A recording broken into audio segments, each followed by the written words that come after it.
نحمده ونصلي على رسوله الكريم. اعوذ بالله من الشيطان الرجيم. بسم الله الرحمن الرحيم. رب اشرح لي صدري ويسر لي امري واحلل عقدة من لساني يفقهوا قولي. قرون اولیٰ کے مسلمانوں میں دو اصحاب کا واقعہ بیان کرتا ہوں کہ ایک نے ایک سے زمین خریدی، ایک صاحب نے دوسرے سے زمین خریدی. تو جب وہ زمین خریدی تو اس کے بعد اس میں پانی کے انتظام کے لیے انہوں نے کھدائی کی، تو وہاں سے ایک تانبے کی دیگچی نکلی جو اشرفیوں سے اور خزانے سے بھری ہوئی تھی. اب انہوں نے اس صاحب کو جن سے انہوں نے زمین لی تھی ان کو بلایا اور کہا کہ یہ جو میں نے آپ سے زمین خریدی تھی اس سے یہ تانبے کی دیگچی نکلی ہے جس میں اشرفیوں سے خزانے سے بھری ہوئی ہے. میں نے آپ کو اس زمین کی قیمت دی ہے، اس دیگچی کی قیمت نہیں دی. یہ جو خزانوں کی بھری ہوئی دیگچی نکلی ہے اشرفیوں سے بھری ہوئی، سونے کے اشرفیوں سے، اس کی میں نے کوئی قیمت نہیں دی آپ کو، تو یہ آپ کی ملکیت ہے، آپ لے لیں. وہ کہتے ہیں میں نے زمین آپ کو بیچ دی، اب اس میں جو بھی ہے، سفید ہے یا کالا ہے، اچھا ہے یا برا ہے، سب کچھ میں نے بیچ دیا، اس کی قیمت میں نے وصول کر لی. اب یہ آپ کی قسمت ہے، جو بھی نکلا یہ آپ وصول کر لیں. اب یہ دونوں صاحب جو ہیں اصحاب ہیں، ان کے درمیان یہ مقدمہ اتنی زیادہ سنگینی اختیار کر دیتا ہے کہ یہ دونوں جو ہیں عدالت میں پیش ہوتے ہیں. اس وقت کے جو قاضی ہیں ان کی عدالت میں جب یہ مقدمہ پیش ہوتا ہے تو ایک صاحب کا یہ دعویٰ ہے کہ میں نے ان سے زمین خریدی جو ہے اس میں صرف زمین کی قیمت دی ہے. پہلے جو ہیں صاحب ان کا دعویٰ یہ ہے کہ میں نے جو ان سے زمین خریدی ہے تو میں نے زمین کی قیمت دی ہے، اور یہ جو اشرفیوں کی دیگچی نکلی ہے اس پہ میرا کوئی حق نہیں ہے. اور دوسرے یہ کہہ رہے ہیں کہ میں نے ان کو جو زمین بیچی اس میں جو کچھ بھی ہے، سیاہ ہے یا سفید ہے، اس کے یہ مالک ہیں، اس سے خزانہ نکلے یا وہ زمین بنجر نکلے، اب اس کے مالک یہ ہیں، اس میں میرا کوئی حق نہیں ہے.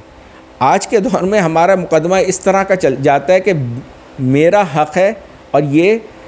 میرے حق کو غصب کیا ہوا ہے ایک شخص نے. یہ مقدمے آج کے عدالت میں جاتے ہیں، اور اس دور میں عدالت میں جو مقدمہ جا رہا ہے وہ یہی جا رہا ہے کہ میرا کوئی حق نہیں ہے، یہ جو خزانے کی دیگچی ملی ہے اس پہ میرا کوئی حق نہیں ہے اور یہ لے نہیں رہے. اور دوسرے یہ کہہ رہے ہیں کہ کیونکہ میں نے زمین پوری بیچ دی ہے تو اس سے اچھا نکلا ہو یا برا نکلا ہو اس کے مالک اب یہ ہے، میرا اس پہ کوئی حق نہیں ہے. تو اس وقت جو قاضی تھے وہ بھی حقیقی معنوں میں قاضی تھے، وقت کے قاضی تھے اور حقیقتاً قاضی تھے. ورنہ اگر اس وقت کے قاضی ہوتے تو اللہ جانے کیا ہوتا. اس دیگچی نہ ان کی ہوتی نہ ان کی ہوتی، وہ یقیناً انہی کی ہو جاتی. مگر کیونکہ وہ حقیقتاً اللہ کا خوف ان کے اندر بھی اسی طرح سے تھا جس طرح ان دونوں اصحاب کے اندر تھا، تو وہ بھی کہتے کہ ٹھیک ہے، تم دونوں کا اس میں دل جو ہے شرح صدر نہیں ہو رہا تم دونوں کو کہ یہ خزانہ جو ہے تم میں سے کوئی بھی ایک رکھے اپنے پاس، تو یہ بتاؤ کہ تم دونوں کی ایسی اولاد ہے جن کی شادی نہ ہوئی ہو. تو اتفاق ایسا ہوتا ہے کہ ایک کا بیٹا جو ہے وہ شادی شدہ نہیں ہوتا، ایک کی بیٹی شادی شدہ نہیں ہوتی. تو اس طرح دونوں کی قاضی صاحب کہتے ہیں آپ ان دونوں کی آپس میں شادی کرا دو، اور یہ جو تانبے کی دیگچی ملی ہے اشرفیوں سے بھری ہوئی یہ پوری کی پوری ان کے حوالے کر دو. اس طرح تم دونوں میں سے کوئی بھی اپنے ضمیر کے آگے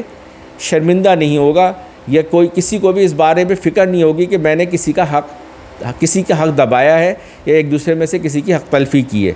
تو یہ ان کے عمومی طور پہ تربیت کی وجہ سے تھی. آخرت اتنا مستحضر تھا ان کو کہ آخرت میں اللہ کے آگے پیشی ہونی ہے، باز پرس ہونی ہے کہ دنیا میں کوئی ایسا معاملہ ہم سے نہ سرزد ہو جائے جس کی وجہ سے ہم آخرت میں گنہگار ہوں اور دوسرے مسلمان کا حق دبا کر وہاں پہ پیش ہوں، اور وہاں پہ ہمیں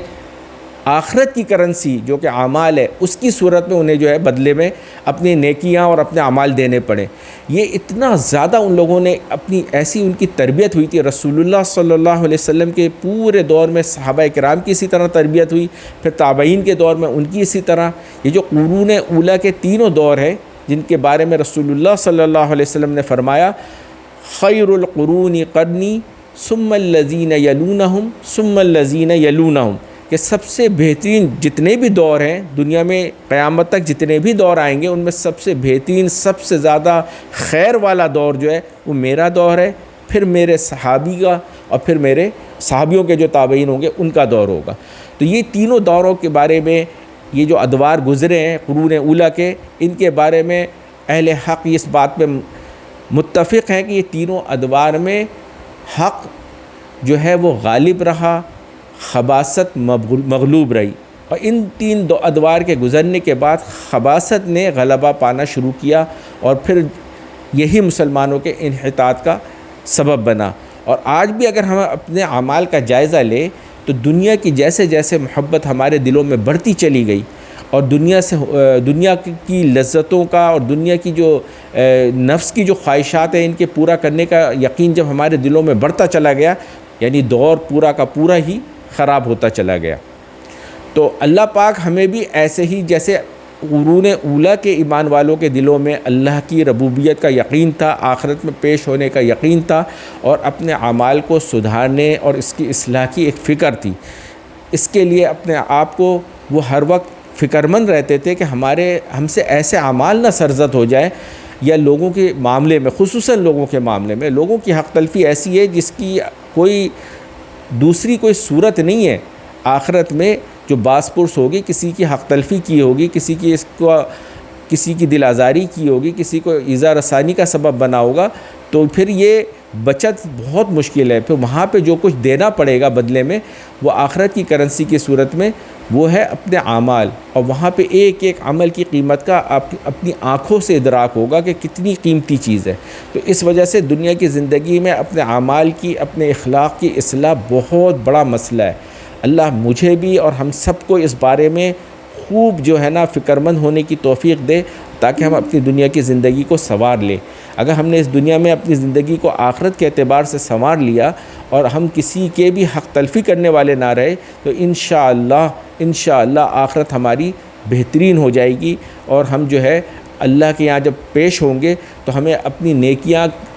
دوسرے کی حق تلفی کی وجہ سے اسے دینی نہیں پڑیں گی، اور انشاءاللہ ہمارا حساب بھی اللہ پاک آسان لیں گے، کیونکہ ہم نے اللہ کے بندوں کے اوپر رحم کیا ہوگا، ان کے ساتھ اچھا سلوک اور اچھے رویے رکھے ہوں گے۔ اللہ پاک ہم سب کو عمل کی توفیق عطا فرمائے۔ وآخر دعوانا ان الحمد للہ رب العالمین۔